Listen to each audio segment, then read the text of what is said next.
ये जो इलाका है मेरा लोकसभा क्षेत्र नहीं लगता, लेकिन यहाँ से हमारा जो लगाव है वो बहुत पुराना है। कभी ये क्षेत्र मेरे वालिद साहब की लोकसभा में लगता था। तो आज 16-17 साल बाद 16-17 साल हो गए उन्हें इस दुनिया को अलविदा कहे हुए, लेकिन उसके बावजूद जितना प्यार आप लोगों के दिल में उनके लिए जिंदा है, इससे ज्यादा खुशी और किसी बात की मुझे नहीं हो सकती। तो मैं दिल की गहराई से आपका शुक्रिया अदा करती हूँ।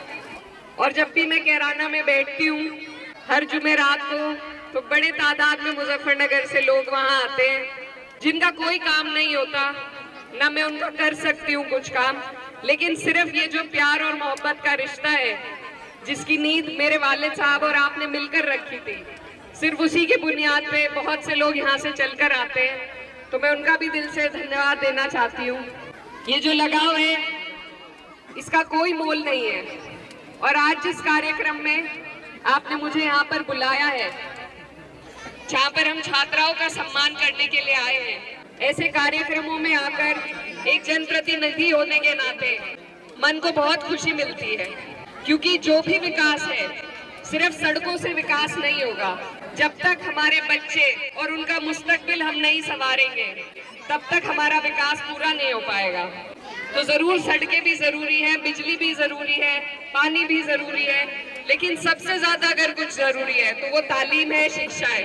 और खास तौर पर मुझे बड़ी खुशी हुई यहाँ इतनी बड़ी तादाद में अपनी बहनों को देखकर, और मेरी हर जगह यही कोशिश रहती है कि क्योंकि हमारा जो इलाका है यहाँ पर लड़कियों को कम और लड़कों को ज्यादा पढ़ाया जाता है, तो ये जो हमारी रीत है इसको हमें बदलना पड़ेगा। ये बदलाव आपको और हमें समाज में लाना पड़ेगा। और इसमें शोभान भाई जैसे जागरूक लोग जिस तरीके का काम समाज में कर रहे हैं उससे बहुत फायदा हमारा होगा। तो ऐसे लोगों के लिए एक बार मेरी आपसे गुजारिश है कि तालियों के साथ इनका धन्यवाद हम सबको करना चाहिए। और अगर तालीम पे ध्यान नहीं देंगे तो चाहे कितनी भी सड़कें और हाईवे निकल जाए, हम पिछड़े के पिछड़े रह जाएंगे। मेरे घर वालों पे जब इतनी मुसीबत आई तो मैं एक जीता जागता सबूत हूँ आपके सामने कि सिर्फ मेरी तालीम की ताकत थी मेरे पास, कि उस ताकत के बलबूते में किसी चीज से नहीं घबराई। पुलिस प्रशासन, हर तरह की जांच, मेरे भाई पर, मेरी माँ पर मुकदमे, लेकिन सिर्फ मेरी तालीम थी जिसने मुझे ताकत दी, हिम्मत दी आगे बढ़ने की। और इसी बदौलत आज मैं देश की सबसे बड़ी पंचायत में आप लोगों ने पहुंचाने का काम किया।